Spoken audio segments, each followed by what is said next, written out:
پہلی بات جو اس بارے میں بیان ہوئی ہے وہ تحویل قبلہ کے حوالے سے ہے۔ کل بھی میں نے عرض کی تھی کہ یہ صورت، اس کا جو بنیادی مضمون ہے وہ تحویل قبلہ کا ہے۔ اللہ رب العالمین نے یہودیوں سے جو ان کو عظیم منصب دیا تھا دنیا کی امامت کا، دنیا کی خلافت کا، وہ ان سے ہٹا کر امت محمدیہ کو عطا کیا۔ تو اس کا تذکرہ دوسرے پارے کے شروع میں ہے۔ اللہ رب العالمین نے قبلہ تبدیل کر دیا اور اس کی وجہ اور سبب بھی بیان کیا۔ اور دوسرا اس میں جو اہم ترین مضمون اس صورت کے اندر بیان کیا گیا ہے وہ ہے نیکی کی حقیقت، کہ اصل میں نیکی ہے کیا، نیکی کسے کہتے ہیں۔ کیونکہ یہودیوں سے، بنی اسرائیل سے اب منصب امامت ہٹا کر امت محمدیہ کو دیا جا رہا تھا، تو یہودیوں کے ہاں نیکی کسی اور ہی چیز کا نام تھا۔ نیکی کی جو اصل بنیاد ہے، جو حقیقت ہے، اس سے وہ ہٹ چکے تھے۔ محض رسمی کام، رسمی چیزیں، رسمی باتیں، انہی کو ہی وہ نیکی سمجھا کرتے تھے۔ اللہ رب العالمین نے امت محمدیہ کو یہ منصب بھی عطا کیا اور ساتھ یہ بھی بتایا کہ اصل نیکی ہے کیا۔ تو بتایا گیا لیس البر ان تولوا وجوہکم۔ آج تراویح میں یہیں سے تلاوت شروع کی گئی ہے۔ لیس البر، نیکی یہ نہیں ہے، ان تولوا وجوہکم قبل المشرق والمغرب، کہ تم اپنا چہرہ مشرق کی طرف یا مغرب کی طرف کر لو، کیونکہ چہرہ تبدیل ہوا تھا نا، قبلہ تبدیل ہوا تھا، اور لوگوں نے بڑے اعتراضات کیے کہ اس طرف منہ کر کے نماز کیوں نہیں پڑھتے، اس طرف کیوں منہ کر لیا۔ اللہ تعالیٰ فرماتے ہیں یہ مطلوب نہیں ہے، یہ مقصود نہیں ہے کہ تم نے منہ کس طرف کرنا ہے۔ اصل مقصد، اصل بنیاد ان ظاہری چیزوں کو دیکھنا نہیں ہے، اصل بنیاد کوئی اور چیز ہے۔ اور آج ہم بھی دیکھیں کہ ہم نے اصل کس چیز کو بنایا ہوا ہے۔ بعض لوگوں نے صرف دین یہی سمجھا ہوا ہے کہ نماز پڑھ لینی ہے، روزہ رکھنا ہے، استطاعت ہے تو حج کر لینا ہے، اس کے علاوہ باقی کاروبار، معاملات، آپس کے تعلقات وہ اپنی مرضی کے مطابق۔ اور کچھ لوگوں نے، دنیا داروں نے، وہ نیکی یہی سمجھی ہوئی ہے کہ رمضان المبارک آئے گا، دسترخوان لگا دیں گے اور 1,00,000 2,00,000 5,00,000 کا ہم جو ہے وہ افطار پروگرام کرا دیں گے، بس ہماری یہی نیکی ہو گئی۔ وہ نماز کی طرف نہیں آئیں گے، وہ روزے کی طرف، زکوٰۃ کی طرف نہیں آئیں گے۔ وہ انہوں نے اپنے ذہنوں میں نیکی کیا سمجھی ہوئی ہے کہ بس اللہ کے راستے میں تھوڑا سا خرچ کر دو، یہی نیکی کافی ہے۔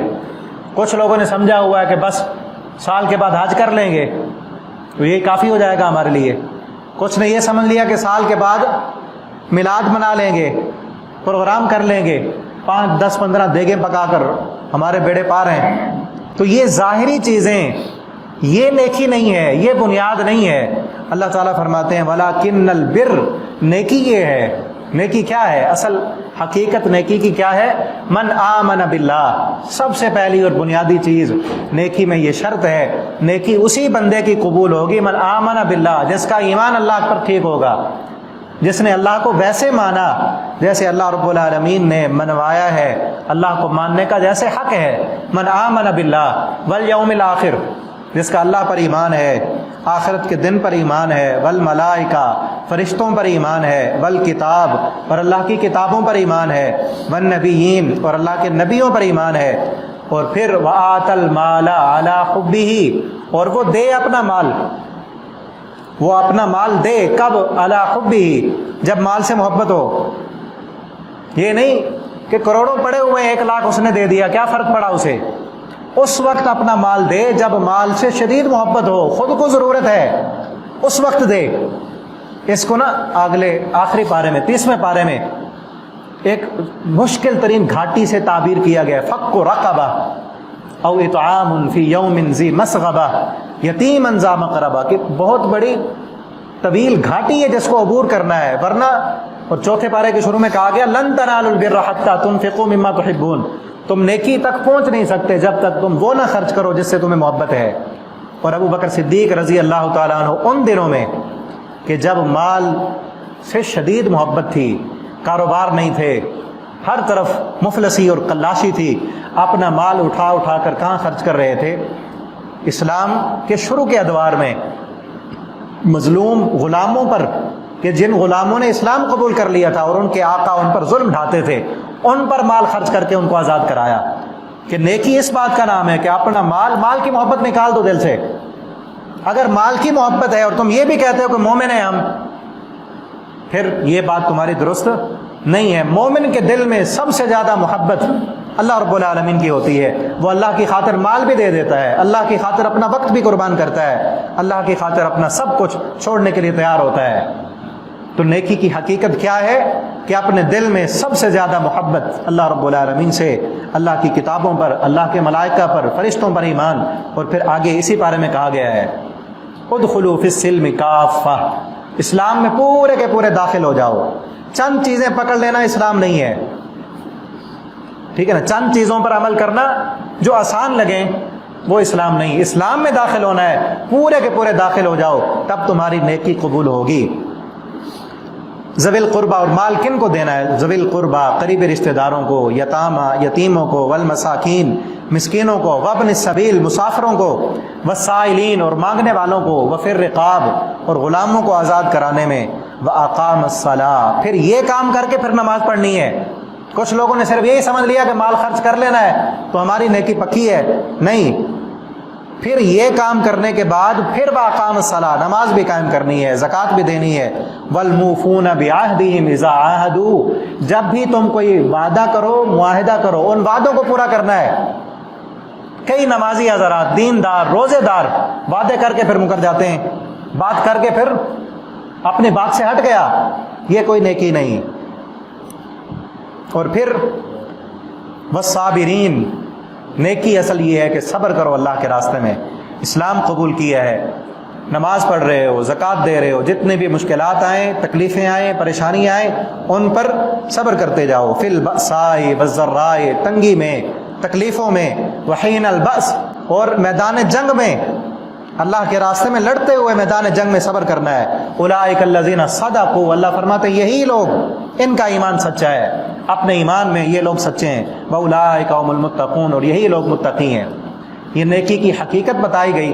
اور آگے نیکی کے کچھ ابواب، کچھ چیزیں نیکی کی ذکر کی گئی ہیں. ان میں سب سے پہلے قصاص کا ذکر کیا گیا کہ قتل کے بدلے قتل کر دینا ہے. کوئی انسان اگر کسی انسان کو قتل کرتا ہے تو بدلے میں اس کو قتل کرو. اور پھر یہ کہا گیا وَلَكُمْ فِي الْقِصَاصِ حَيَاتٌ يَا أُولِي الْأَلْبَابِ، اے عقل مندو، اس قصاص میں تمہارے لیے زندگی ہے. یہ مت سمجھو کہ ایک نے قتل کر دیا بدلے میں اسے قتل کر دیا جائے. کئی لوگ اپنے آپ کو بڑا ذہین سمجھنے والے، میڈیا پہ بیٹھ کر اسلام پر اعتراضات کرنے والے، کیا کہتے ہیں کہ ایک نے تو قتل کر دی ہے، اب دوسرے کو کیوں قتل کریں؟ ایک تو ہو گیا قتل، ایک جان چلی گئی، اب دوسری جان بھی لے لیں. اللہ فرماتے ہیں اسی دوسری جان لینے میں تمہارے لیے زندگی ہے. اگر ایک قاتل کو سر عام سب کے سامنے قتل کر دیا جائے، دوسرا قاتل اس معاشرے میں پیدا نہیں ہوگا. یہ قاتل کیوں پیدا ہوتے ہیں؟ کہ قاتلوں کو سزا نہیں ملتی. تو کیا کہا گیا کہ اس قصاص میں تمہارے لیے زندگی ہے، اور اللہ کے احکامات اور شریعت جو اللہ نے بیان کی ہے اس میں تمہارے لیے زندگی ہے. اور یہ بات ذہن میں رکھیں کہ اس صورت میں اسلام کے جو احکامات بیان ہوئے ہیں نا، جو ہو رہے ہیں، وہ بنیادی احکامات ہیں. کچھ احکامات اس سے آگے اوپر کی سطح کے وہ سورہ نساء میں بیان ہوں گے. اور پھر حکومتی لیول پر جو احکامات حکومت نے اسلامی معاشرے میں نافذ کرنے ہیں وہ آگے پھر سورہ مائدہ کے اندر بیان ہوئے ہیں. اس کے آگے رمضان المبارک کے متعلق احکامات ہیں کہ اللہ رب العالمین نے تم پر روزے فرض کیے ہیں تاکہ تم متقی بن جاؤ. روزوں کا مقصد کیا ہے؟ تاکہ تم متقی بن جاؤ. اور پھر جو بندہ استطاعت نہیں رکھتا، روزہ رکھنے کی طاقت نہیں رکھتا، شروع میں یہ تھا کہ جو نہیں رکھنا چاہتا وہ فدیہ دے دے، لیکن پھر بعد میں یہ کہا گیا کہ جو بیمار ہے، ایسا بیمار کہ جس کے صحت مند ہونے کے کوئی چانس نہیں ہے، ایک ہے عارضی بیمار، بخار ہو گیا، کوئی اور مسئلہ ہے، یا مسافر ہے، وہ فعدۃ من ایام اخر، وہ دوسرے دنوں میں پھر گنتی پورے کرے گا. ایک ہے دائمی مریض جو بوڑھا ہے، بیمار ہے، اب صحت مند ہونے کے کوئی چانس نہیں ہے، تو پھر وہ فدیہ دے. فدیہ کیا ہے؟ کہ جتنا مہینے کا صبح شام کا اس کا راشن ہے وہ پورے کا پورا مہینے کا کسی غریب کو، بہتر یہ ہے کہ اس کو دے جو روزہ رکھنے والا ہو، وہ اسے دے دے پورے مہینے کا، یہ اس کے روزوں کا فدیہ ہے. تو یہ کہا گیا ہے. پھر اس کے بعد پورا رکوع روزوں کے احکامات اور مسائل ہیں اور پھر قرآن کی عظمت اور شان بھی بیان کی گئی کہ رمضان وہ مہینہ ہے جس میں اللہ نے قرآن نازل کیا، اور پھر ایک آیت دعا کی رکھی گئی ہے وَإِذَا سَأَلَكَ عِبَادِي عَنِّي فَإِنِّي قَرِيب، کہ میرے بندے جب آپ سے میرے بارے میں پوچھیں کہ میں کہاں ہوں تو ان سے کہو کہ میں قریب ہوں۔ رمضان کے احکامات میں روزوں کے احکامات بیان کرتے ہوئے اللہ رب العالمین نے ایک آیت دعا کی رکھی ہے، تو مفسرین یہاں پہ لکھتے ہیں کہ رمضان کا روزوں کا دعا کے ساتھ کیا تعلق ہے؟ تو رمضان کا روزے کا دعا کے ساتھ بڑا گہرا تعلق ہے۔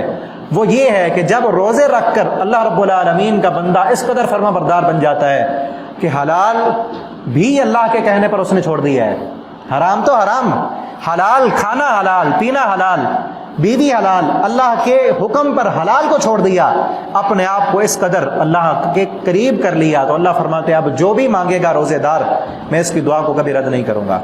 اجیب دعوۃ الداعی اذا دعان، جب بھی مجھے کوئی پکارنے والا پکارتا ہے میں اس کی پکار کو ضرور سنتا ہوں۔ اور پھر آگے حج کے متعلق احکامات بیان کیے گئے ہیں، اور اسی طرح پھر جہاد کے احکامات بھی بیان کیے گئے ہیں۔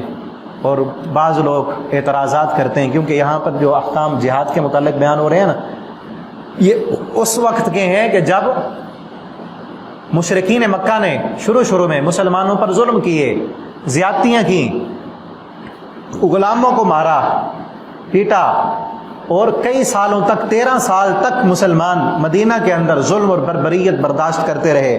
پھر مکہ میں گئے، مکہ کے اندر جنگ بدر ہوئی، پھر مدینہ میں گئے، مدینہ میں جنگ بدر ہوئی، احد ہوئی، جنگ احزاب ہوئی، اور فتح مکہ کے موقع پر یہ آیتیں نازل ہوئی ہیں کہ تم وَاقْتُلُوهُمْ حَيْثُ ثَقِفْتُمُوهُمْ، جہاں بھی پاؤ ان کو اب قتل کر دو۔ تو لوگ اعتراض کرتے ہیں کہ دیکھو قرآن کہتا ہے کہ جہاں کافر ملے وہاں قتل کر دو، یہ مطلب نہیں ہے کہ ادھر کوئی کافر پھر رہا ہو اس کو پکڑ کر قتل کر دیں، یہ معنی نہیں ہے۔ جو یہ سمجھے گا غلطی پر ہے وہ، یہ بلکہ اسلام نے، نبی کریم صلی اللہ علیہ وسلم نے یہ فرمایا ہے کہ ایک مسلمان ریاست نے کسی کافر کو اپنے مسلمان ملک میں رہنے کی اجازت دی ہے، جیسے ہمارے ملک پاکستان میں کافر بھی رہتے ہیں، ہندو رہتے ہیں، عیسائی رہتے ہیں، دوسرے مذہب والے لوگ رہتے ہیں، اور حکومت پاکستان سے اجازت لے کر وہ رہتے ہیں۔ ان کو شریعت کی اصطلاح میں ذمی کہتے ہیں۔ نبی کریم صلی اللہ علیہ وسلم نے فرمایا جو بندہ ذمی بندے کو، ذمی کافر کو قتل کرے گا، لم یرے رائحۃ الجنہ، وہ انسان جنت کی خوشبو بھی نہیں پائے گا۔ جس طرح پچھلے دنوں سیال کوٹ میں ایک ملازم کو، فیکٹری کے ملازم کو قتل کر دیا، بعد میں پتہ چلا کہ الزام جو لگایا تھا وہ بھی جھوٹ تھا۔ تو یہ نہیں ہے معنی کہ جہاں کافر ملے قتل کر دو، بلکہ کیا ہے، میں نے جیسے بتایا 13 سال تک ظلم برداشت کیا، پھر کئی جنگیں ہوئیں، پھر معاہدے ہوئے کافروں کے ساتھ، سورہ توبہ میں آئے گا، کافروں کے ساتھ معاہدے ہوئے، جنگ بندی کے، انہوں نے معاہدے بھی توڑ دیے اور کئی طرح کے مسلمانوں پر ظلم کیے۔ پھر جب اب پکڑے جا چکے ہیں، اشتہاری مجرم بن چکے ہیں، اس وقت اللہ رب العالمین نے فرمایا کہ اب ان کافروں کی ڈھیلی رسی جو تھی وہ سب ختم ہو چکا ہے۔ اب وَاقْتُلُوهُمْ حَيْثُ ثَقِفْتُمُوهُمْ، جہاں بھی ملے تمہیں ان کو پکڑ کر قتل کر دو۔ تو یہ معنی ہے قتل کے احکام ہیں۔ اور پھر جہاد کے احکام بیان کرتے ہوئے اللہ رب العالمین نے فرمایا کتب علیکم القتال وہو کرہ لکم، تم پر جہاد فرض کر دیا گیا ہے لیکن تمہیں ناپسند لگتا ہے۔ اور پھر بڑی اہم ترین بات کی گئی ہے عسیٰ ان تکرہوا شیئا وہو خیر لکم، ہو سکتا ہے ظاہراً دیکھنے میں تمہیں کوئی چیز بری لگتی ہو لیکن ہو وہ تمہارے لیے اچھی، وعسیٰ ان تحبوا شیئا وہو شر لکم، اور ہو سکتا ہے تم کسی چیز سے محبت کرتے ہو اور ہو تو وہ تمہارے لیے شر لکم، بری ہو۔ واللہ یعلم وانتم لا تعلمون، اللہ جانتا ہے تم نہیں جانتے۔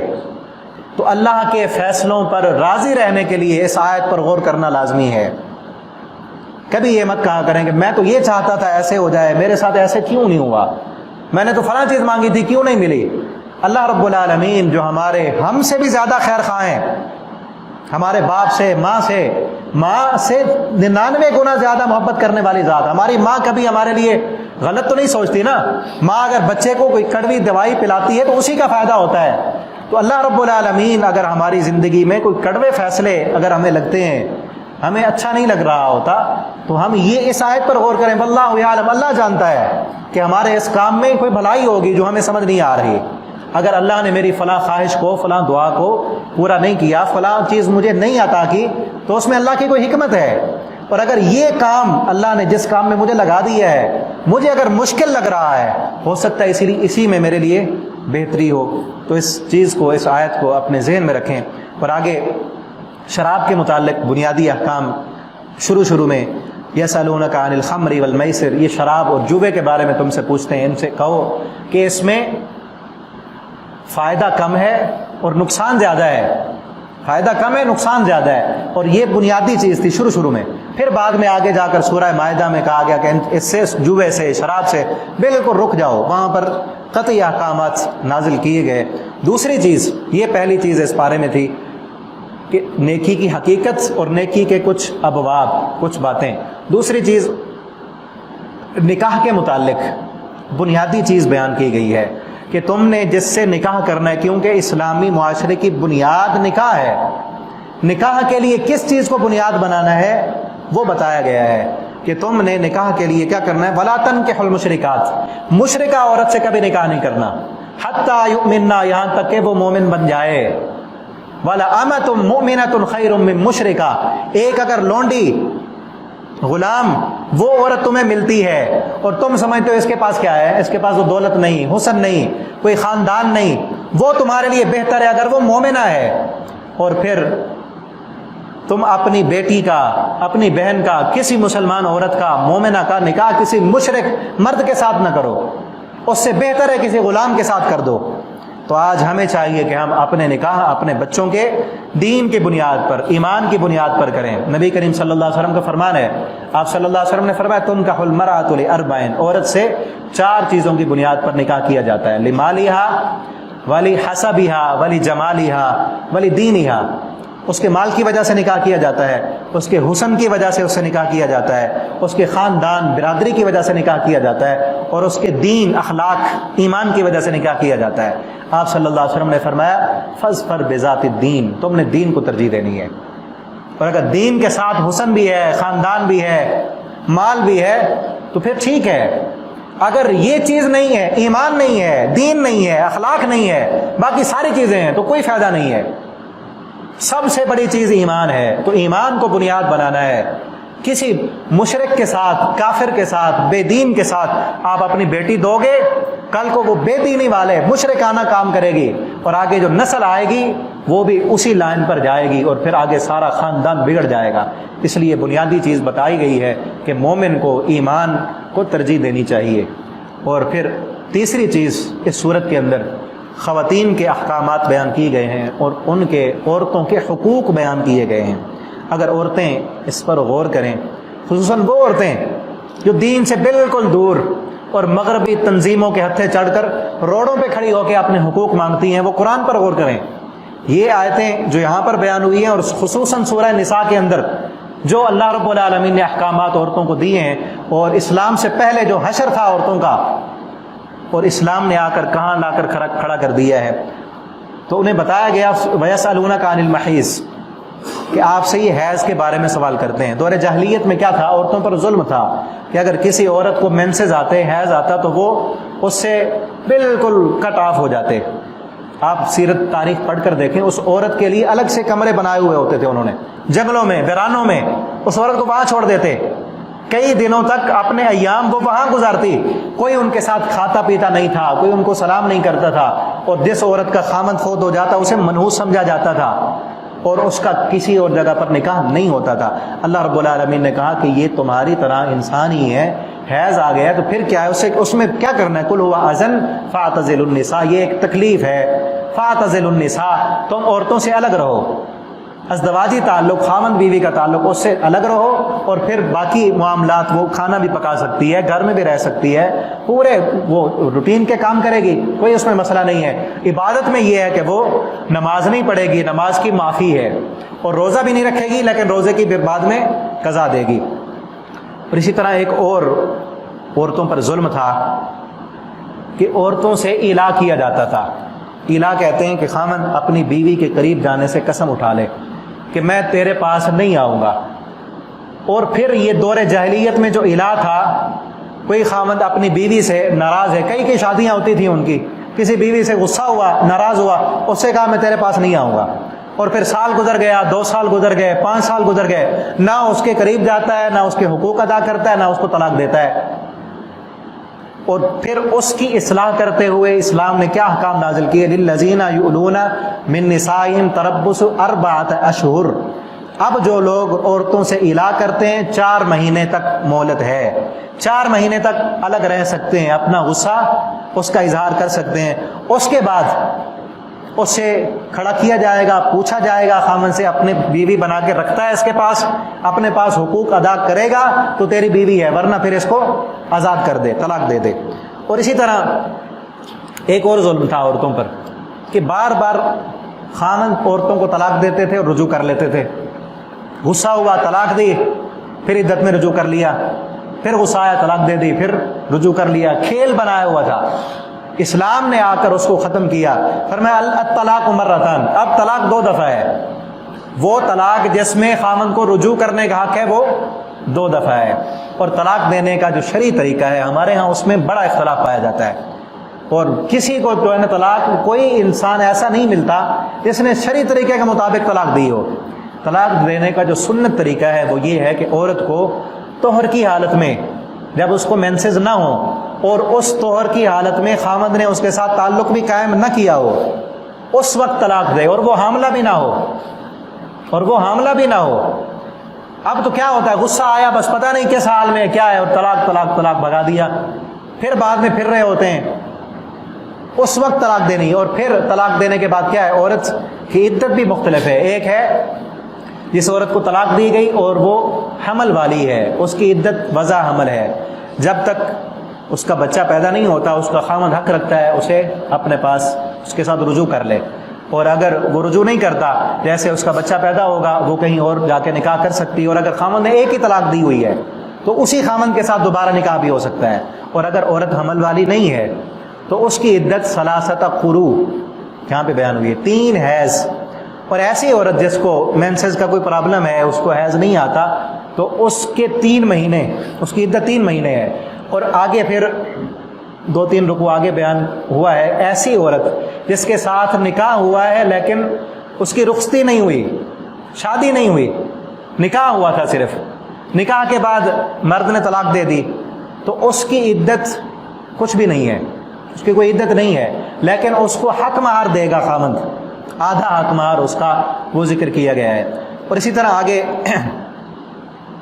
ایک اور ظلم تھا عورتوں پر، وہ یہ تھا کہ جس عورت کا خامند فوت ہو جاتا اس کو پھر دوسری شادی کرنے کی اجازت نہیں تھی، حتیٰ کہ اس کے اپنے بھائی، اس کے والدین، رشتہ دار کھڑے ہو جاتے کہ اب اس کی اور شادی کریں، اس کو بہت بڑا معیوب سمجھا جاتا تھا، کتنا ظلم تھا عورتوں پر۔ تو اللہ رب العالمین نے اس سے بھی روکا ہے، وَإِذَا طَلَّقْتُمُ النِّسَاءَ فَبَلَغْنَ أَجَلَهُنَّ فَلَا تَعْضُلُوهُنَّ أَن يَنكِحْنَ أَزْوَاجَهُنَّ، کہ تم جس عورت کو طلاق ہو جائے یا اس کا خامد فوت ہو جائے، وہ کہیں اور نکاح کرنا چاہتی ہیں تو تم نے رکاوٹ نہیں ڈالنی، تم نے آگے سے کسی قسم کی رکاوٹ نہیں ڈالنی۔ تو یہ سارے حقوق خواتین کے اللہ رب العالمین نے یہاں پر بیان کیے ہیں۔ اور چوتھی چیز جو اس بارے میں بیان ہوئی ہے وہ اہم ترین چیز ہے، بڑی اہم ترین ہے، بلکہ وہ آپ سب اس پر غور کریں، ہم سب، میں بھی اور آپ بھی۔ علم کی حقیقت بیان کی گئی ہے کہ اصل علم کس چیز کا نام ہے، اور اگر ہم غور کریں نا، ہماری تنہائیاں بھی سدھر جائیں گی، سنور جائیں گی، دنیا بھی بہتر ہوگی، آخرت بھی بہتر کی ہوگی۔ ایک لفظ اس بارے میں بار بار آیا ہے، باقی آگے بھی قرآن میں کئی مقامات پر ہے وہ لفظ، اور اس بارے میں بار بار آیا، وہ لفظ ہے وَاعْلَمُوا۔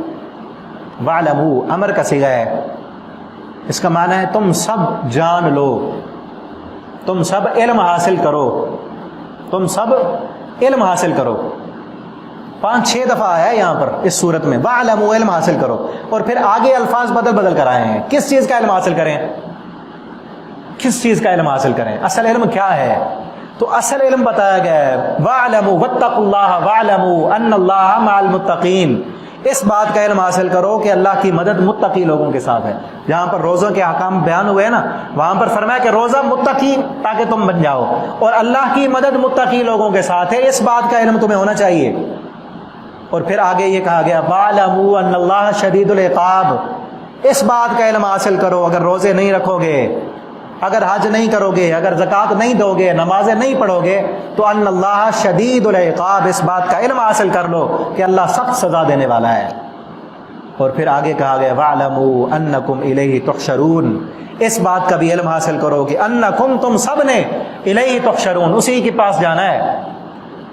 اس بات کا علم حاصل کر لو کہ تم نے اللہ کے پاس جانا۔ اگر ہمیں یہ علم آ جائے کہ اللہ سخت سزا دینے والا ہے، ہم سب نے اللہ کے پاس جانا ہے، واتقوا اللہ واعلموا انکم ملاقوہ وبشر المؤمنین، اس بات کا علم حاصل کرو کہ اللہ سے ملاقات کرنی ہے۔ واتقوا اللہ واعلموا انکم الیہ تحشرون واتقوا اللہ واعلموا ان اللہ غفور حلیم، اس بات کا علم حاصل کرو کہ اللہ معاف کرنے والا ہے۔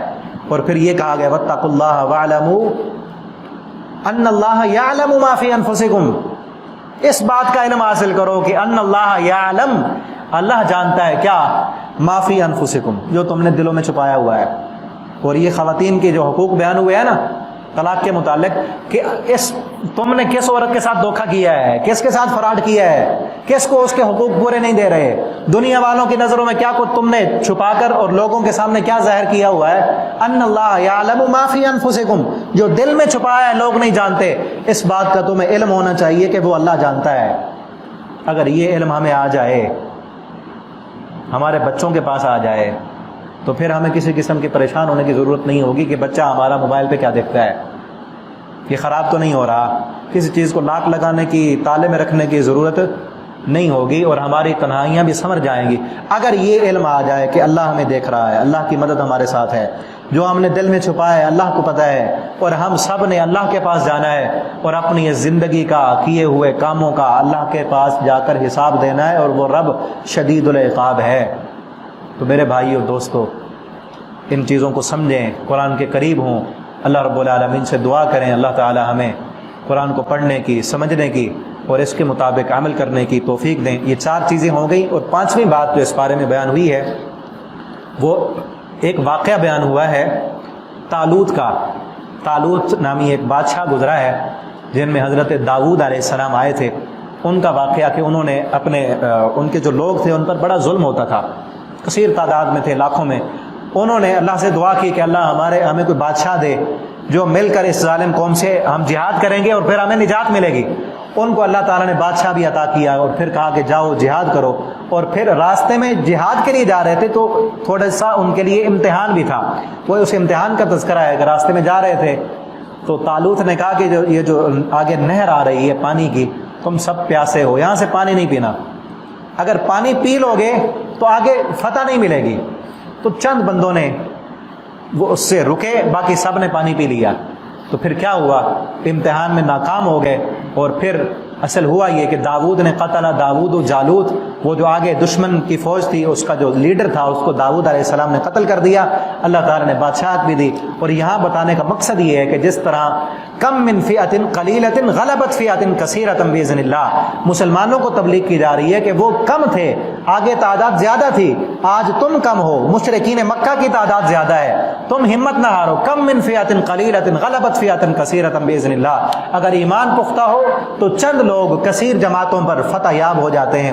اللہ رب العالمین ہمیں قرآن پڑھنے، سمجھنے، اس کے مطابق اپنی زندگی بسر کرنے کی توفیق عطا فرمائے۔ آخر دعوانا الحمدللہ رب العالمین۔